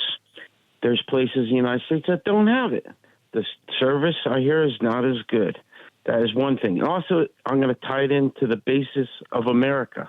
When the Pilgrims came over, a lot of these people, you know, they knew they were going to get fed. And they said, look, Charlie ain't working as hard on that field. You know what? We're working and he's freeloading. We're going to give him his own land. He'll make his own food. Also, I can tie it in together with, I'm a capitalist. I'm not a communist. Or sometimes you could say, hey, does the tip include it? You say, no, I'm going to let it ride in AC. We're going to let it ride and, you know, let it go. I like that. And that's the way to do it, especially when you're in AC. I love AC. I'll be down there in a couple of weeks going to a party at the one that used to be Revel. I guess that's called Oceans Resort now. It's a very, very lovely place. And I'm looking forward to it. Charlie, thank you for the call. I appreciate it. Big shout out to everybody listening in Atlantic City area on WOND. And we continue with our calls across the country. Let's go a little further, I guess, west and north to Schwenksville, Pennsylvania, listening on WXDE in Delaware. Sue, go right ahead. Hey, Rich. Yeah, so I do believe in tipping. You know, when I get my hair done, which it's the highlighting and all of this stuff and a haircut, it's over $200 worth of services. She spends a couple hours on me. So I give her 20%. And, you know, I have been a waitress, and it's not a fun job. People are demanding. It's unbelievable. And if a person waiting on you can maintain a nice demeanor and do a good job, they deserve a tip as well. And I give 20%. And listen, I think you're spot on. I'm the same way. I typically tip around that percentage, depending on certain things. You know, certain things like if you're a delivery driver and I know you're coming 4 blocks from the place here on Main Street, close to my house, I may not tip 20% because, you know, you were in the car for all of 3 minutes. But I try to make sure I do the right thing by them so that, you know, I keep getting my food hot. And, you know, another thing that I've started doing just this year, you know, the guy that picks up the garbage or the trash guy, you know, I started giving them thing too. And the lady that does our mail, she always does a good job. Sometimes she'll bring stuff right to the house, all of that. So I started giving them, not money. What I did is I got some gift cards for, fast food places or something like that, because I just feel like if someone's doing a good job, they need to, get something for that. I'm with you on that one, Sue. You got to acknowledge people that are doing the right thing. And kind of like our buddy in Atlantic City, Charlie, said, you want to give them an incentive to keep doing the right thing and to keep doing a good job because that's just, to me, that makes life better for all of us. Sue, thanks for the call. I appreciate it. Big shout out to WXDE. Let us continue. Cape Girardeau, Missouri. Chuck, listening online. Go right ahead, Chuck. Hey, Rich. How are you doing tonight? Wonderful. Thanks for calling in, brother. Well, I tip percentage, 15 to 20%. I used to tip 10% just because I didn't know any better. But I'd go down to Mexico. They taught me different. They would, if you tip 10%, they'd stand there till you gave them 15%. Ah, interesting. But and I tip depends on service. If I get bad service, you're not getting a tip. It's just the bottom line of it. I don't care if you're having a bad day or not. That has nothing to do with me and the service I should receive. So, it depends on the service I get. Now, I think a lot of people operate the same way, Chuck. Honestly, I think most people do. I've learned that doesn't help me, per se. I really want, I tend to be a real creature of habit, so I try to go to the same place every day. So when I'm tipping, I'm really hoping that you're going to remember me, remember my order, remember, that I kind of like to get in and out quickly. And I'm looking for as VIP service as it gets. And if I get bad service, I'll typically tip a little more than I normally do to get a little bit of reaction out of them. So they'll be like, hey, what's up with that? And hopefully that is something where I'll say, hey, look, today wasn't great, but let's try and make up for it next time. And I feel like that's helpful. I don't know. Sometimes that'll turn somebody's bad day around. If not for me, but for somebody else.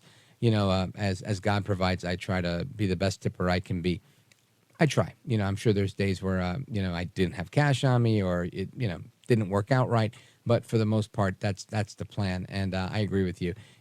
Most people are tipping based on how good the service was. If it's not good, they're not tipping. And I feel like I used to do that too. But as a barber, I just have this guilt on me where I'm just like, maybe they are having a bad day. And sometimes it's that good tip that brings you out of that funk of a bad day. Chuck in Cape Girardeau, Missouri, thank you for listening online. Thanks for your call. Hope you'll call back soon. Let us continue. Where do I go from here? Let's see. Who's next in line? G-Dub in Galesburg, Illinois, WGIL. Go ahead. Well, good evening, Rich. How are you? I'm wonderful. Thank you, sir. The guy that called from Atlanta, I think it was Charlie, was very close to right, and I don't want to stomp on your resident historian, Gil, from the Philippines, but tips come from Europe. It came from the medieval times in Europe. What it stood for was to ensure promptness was tip, and tips, it was expanded to tips, which meant to ensure prompt service. And the whole idea developed when people of, I guess, money gave a party or something. You arrived by coach, and not everybody could afford a coach, so they would contact the service, and the idea of tip was to get them to you and get you to the party on time. And so the whole thing involved, it was not an American concept, it was a European concept. And that's what it was, to ensure prompt service.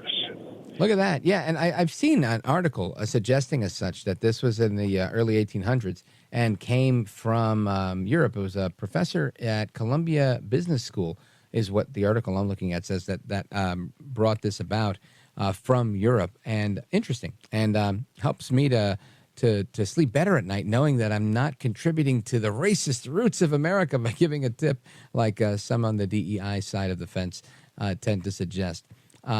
G-Dub, thank you for your call. Galesburg, Illinois, WGIL. I appreciate it. And we continue. Let's see, where do we go now? I want to go to Rob, St. Vincent, Indiana, WAOB. Go right ahead. Yeah, Rich, appreciate you taking my call. Yes, sir. I was just curious, what's it going to look like when Biden doesn't have to worry about re-election, and he doesn't have to worry about all these little things he's doing with the immigration and trying to get fuel cheaper? And I mean, if he's reelected, it's carte blanche. He'll spend as much as he wants. He'll do it's going to look a lot different. And that's something I've honestly never thought about, and it's a very, very, very scary idea. Yeah, because he won't have any limitations. Right. Who cares? I'm out of here. Yeah. Mm-hmm. And so he won't have to do any of that. The only thing we can hope for is that, and hopefully we'll never end up in that position again, but the only thing one could hope for is that in a situation like that Biden really doesn't want to be worse than Carter and worse than Obama, and would try to preserve his own legacy by doing something that's good for America. I don't know how much of that he has in him, the altruism, but, hopefully we never find out. Rob in St. Vincent, Indiana, WAOB, thanks for the call. Appreciate it. Hope you'll call in again soon. And we're going to take a quick pause right here. Going to come right back to the rest of your calls. New Mexico, Montana, Michigan, New Jersey, Maryland, and more. Don't go anywhere. This is America at Night with Rich Valdez. Call now, 833-4VALDEZ. That's 833-482-5337. 833-4VALDEZ. That's Valdez with an S.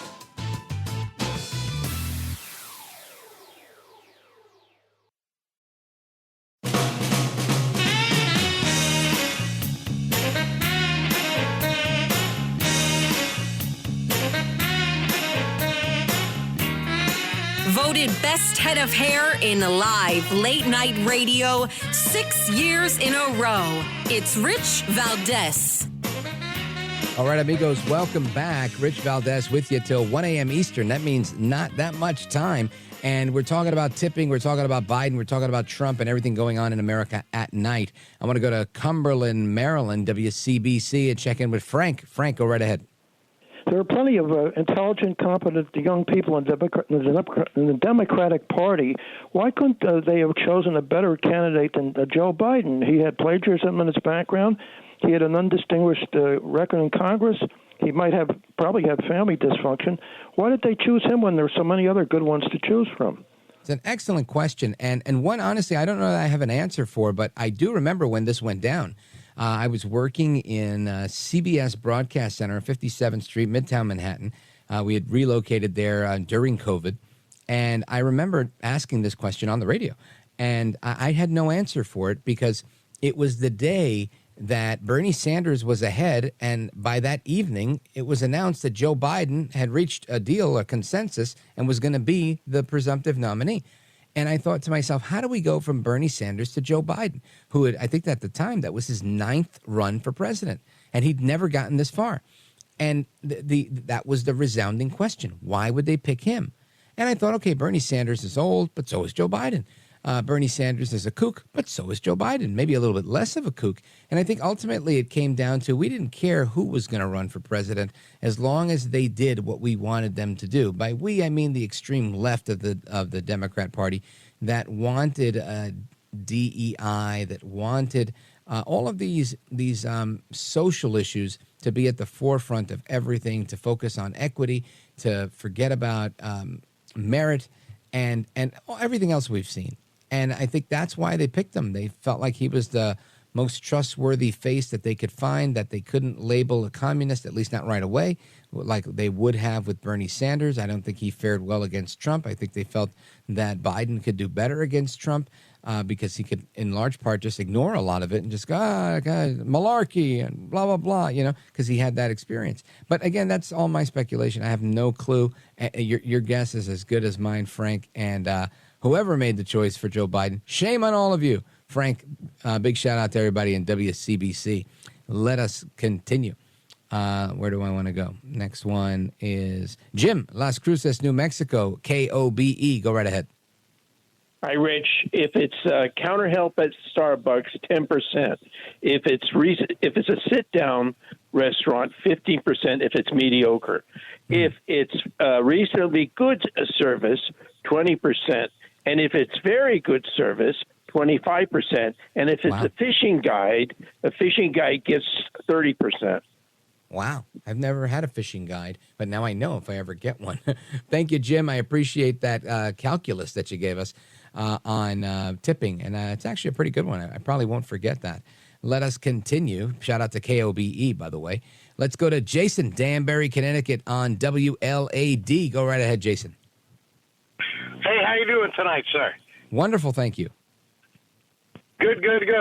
So, just calling in on the tip thing. I was a very big believer about people get paid for what they're worth and what they work for. And then when I met my girlfriend, who was a server, she kind of readjusted my thinking on that and got me to understand that that a lot of servers work for less than minimum wage. Yeah. And that tips are very important in what they bring home.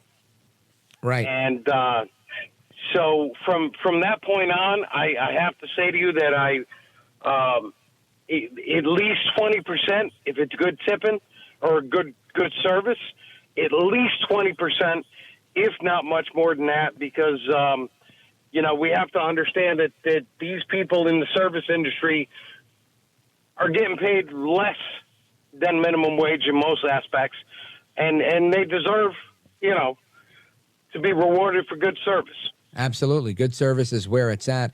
I agree with you. And it's crucial to their survival. And because it's crucial to their survival, they should always put their best foot forward, which I think for the most part, most in the service industries, all service industries, I think do that. Jason in Danbury, Connecticut, WLAD. I used to go to the Stu Leonard's in Danbury, Connecticut. My aunt lived in New Milford, which is not that far from Danbury. And Danbury's a good town. Big shout out to WLAD. Folks, we're coming right back with the rest of your calls and more. Don't go anywhere. This is America at Night with Rich Valdez.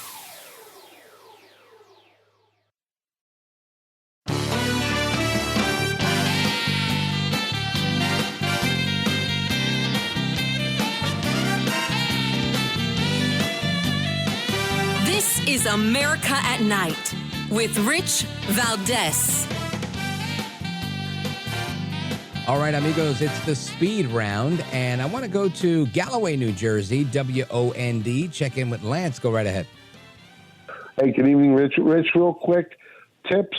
Everybody's been saying it's tips to ensure proper service, because in Europe, when you went there to places, you would go out and you'd sit down and somebody would serve you who went to school and was trained to be a person of the wait staff. That's number one.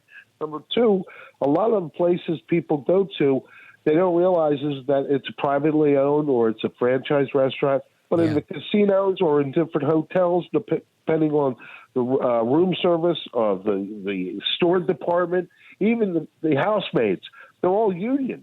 So they get a good hourly wage, and there's always, everybody knows when you go to a hotel, you always leave a few dollars every day in the jar, and that's basically what it is.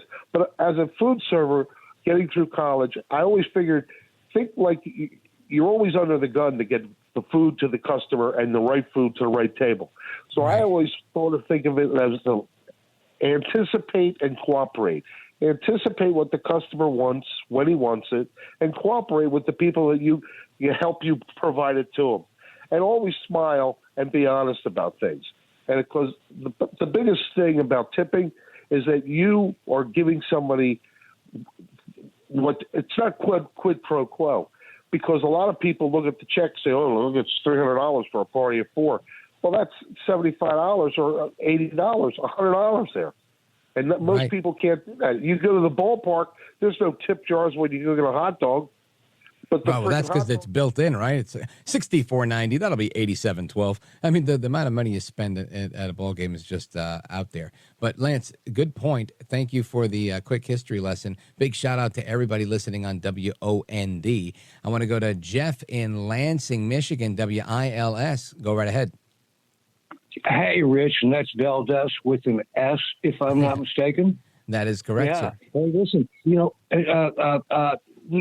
growing up, I've been a magician. I've been a comedian. I've worked in radio. And one thing that I've learned is to treat people respectfully and try to put a smile on their face. And I'm very good at that. And I do that wherever I go. And even when I was waiting tables, I would try to put a smile on people's faces. Yeah. And I think that what a lot of people just lack is some people in the service industry are not treated well. And, part of what I think goes into that is that people are looking, I believe, for a good experience overall. And you making them laugh, or at least being pleasant and not being, kind of stretched too thin, makes people feel good. And that puts a smile on their face as well. Rob in Mitchell, South Dakota, KORN. Joe in Salem, Arkansas, KSAR. James, Myrtle Beach, South Carolina, WRNN. Give us a call tomorrow. Folks, hasta la próxima. Take care, good night, and God bless. I am Rich Valdez, and we're going to do it again tomorrow, God willing.